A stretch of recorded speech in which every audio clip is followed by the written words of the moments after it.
So the ACTU put in a Freedom of Information request to find out what correspondence was there between Scott Morrison and the head of the banks in the lead up to the Royal Commission being called. And this is what we found. On the 29th of November last year, Ken Henry, who's the head of the NAB, wrote to Scott Morrison and Dear Treasurer in this particular letter, which, as you can see, is titled Draft. The other thing you can see on this letter, it says, for the purposes of discussion. Now, what does it include? Of course, it includes a whole lot of things saying how great the banks are and how they've been held up to scrutiny and that there's no problems.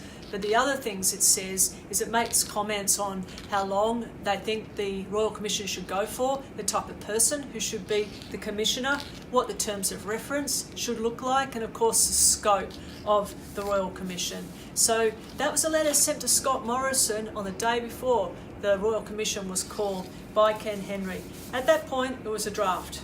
The very next day, what happened is Scott Morrison received another email from Ken Henry. He received this at 7:28 in the morning, and that email included this time the same letter, but for discussion is removed at the top.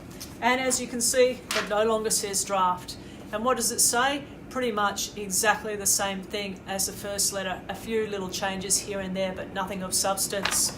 And at the end, it is now signed by the heads of the big four banks. So how can it be that you call a Royal Commission and you consult the very people who have been now found to have been engaged in a whole lot of criminal behaviour? How can you consult them about the commission and about how it's held and about who the commissioner should be and about how long it should go for? And it really goes to the heart of the problem, doesn't it? This commission was set up in a way to limit the damage to the big four banks, to mean that there wasn't going to be systematic changes to the heart of the problem that the commission finds, a problem of being driven by profits and by greed. Scott Morrison has got a whole lot of questions he needs to answer about working hand in glove with the big four banks.